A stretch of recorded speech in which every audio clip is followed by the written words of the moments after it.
Well, welcome back to another edition of 42nd Street, Pete's Grindhouse, and this is truly a sad day for the Grindhouse community and for film fans in general, and I popped this in between the other show simply because it was too important to let slide by. Within the past 24 hours of me doing this, we have lost Tisa Farrow and Terry Levine. Tisa Farrow, as most fans would know, was in Zombi. She was also in a lot of other stuff. She was in The Grim Reaper, Manhattan, Fingers, a bunch of other Euro stuff, and basically dropped out of acting, I guess, for a while. They had done the Zombie reunion up at Cinema Wasteland few years ago, and she was one of the few cast members still alive that just wasn't interested. So also of interest, that she was the daughter of director John Farrow and actress Maureen O'Sullivan.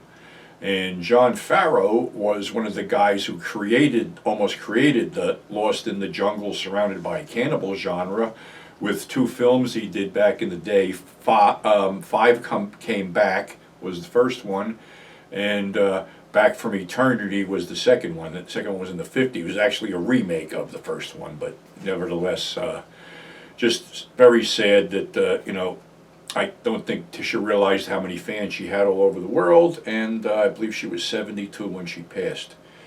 Terry Levine, I think, was in his 80s. Terry Levine was the founder of Aquarius Releasing. One of the three big exploitation releasing companies in New York, the other one being William Michigan, and the other one being Joseph Brenner and Associates. Terry broke the bank with Make Them Die Slowly as he took Cannibal Ferox and retitled it, and it ran at the Liberty, as I had said before, for 10 weeks straight, and kept being brought back. He also took Joe D'Amato's Blue Omega and retitled it Buried Alive with a very lurid, nasty ad campaign, which earned it the Gore Gazette Film of the Year award, which was promptly returned to editor Rick Sullivan, if you believe what Rick had written. Actually, I believe Rick worked for Aquarius Releasing and was one of their main guys. Terry also released Mean Frank and Crazy Tony, took The Beyond and retitled it Seven Doors to Death, and Toby Hooper on the poster said it was the most terrifying film he ever saw, which I really doubt that he saw it, but anyway. Just the tons of stuff that he brought in, like Brenner and Associates, and retitled and threw out to the grindhouses all over 42nd Street and beyond.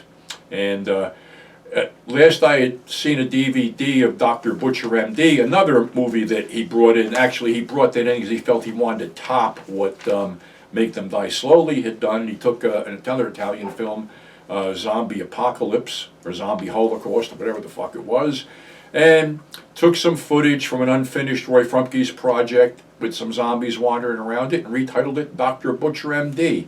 And it had a really pushed, ad campaign with the operating room set up on a flatbed, which people got arrested, a bloodmobile that cruised around Manhattan, and all other kinds of gimmick. Unfortunately, it didn't surpass or even come close to Make Them Die Slowly. But there was just a host of other films that he released, and he was on the same documentary I was on, 42nd Street Memories, Rise and Fall of America's Most Notorious Block.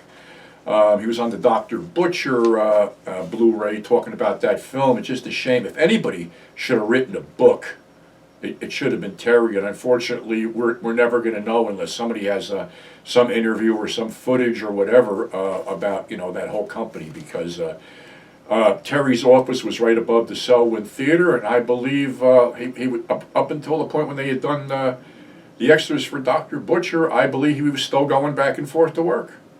So, it's just really fucking sad, because this is really the end of something.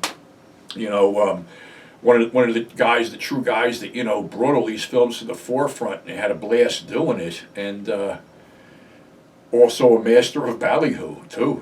Because nobody knows how to promote a fucking film anymore. Nobody does the outrageous shit that those guys did back in the day. It's just really sad that him passing is to me the really end of the fucking era. because he was a fixture on that block for decades, and just released so much fucking cool shit. So, like I said before, you never know what tomorrow will bring, and no one is promised tomorrow. I hate to end it on a sour note, but it's just fucking sad. That's all. But tomorrow you'll get part 2 of the Andy Milligan and the film distribution thing. So all I can say is Tisha Farrow and Terry Levine, thank you for all you've done for the genre, and may you rest in peace. And on that note, the rest of you stay safe, and we'll catch you on the flip side.